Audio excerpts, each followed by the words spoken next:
رمضان المبارک کی مبارک ساعتیں ہیں، ان مبارک ساعتوں میں یہ بہت بڑا اللہ کا احسان ہے کہ ہر طرح کا جو شیطان ہے وہ قید ہے۔ اب ان شیاطین میں جو وہ شیطان جو غیر مری، جو نظر نہیں آ سکتے، وہ تو قید ہیں،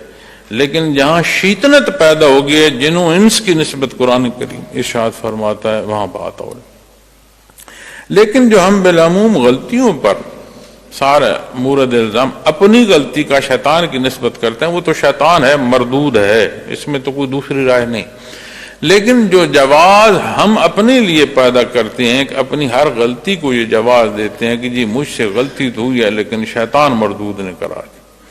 تو سال بھر میں رمضان المبارک وہ مہینہ ہے جس میں بندہ اپنی استطاعت کا جائزہ لے سکتا ہے کہ میری اپنی استطاعت کا ہے، میں کہاں کھڑا ہوں۔ تو جو اب اس بنیاد کا نصیب ہونا ہے کہ اللہ وحدہ لا شریک، اللہ ہے، اپنی قدرت سے ہے، واحد ذات ہے، کوئی اس جیسا نہیں ہے، اس کے سوا کوئی عبادت کے لائق نہیں ہے،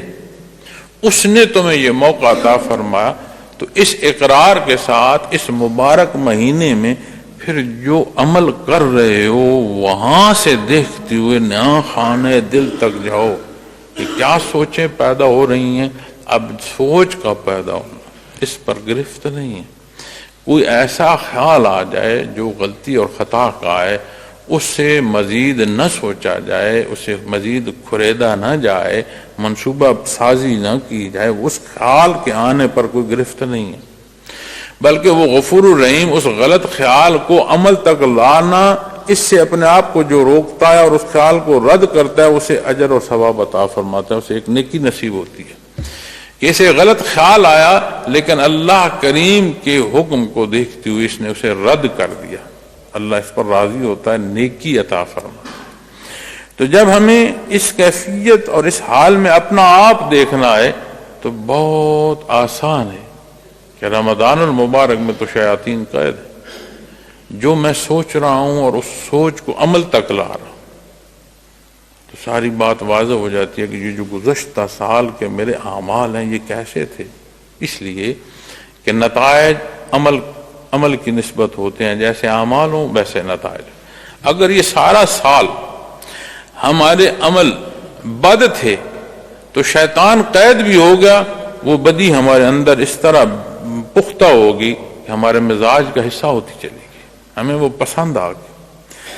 پھر عبادات کی نسبت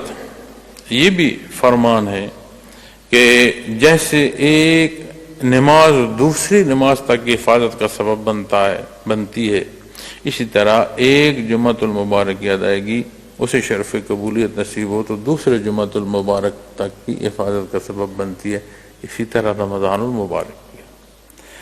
رمضان المبارک کی اس بھٹی سے بندے مومن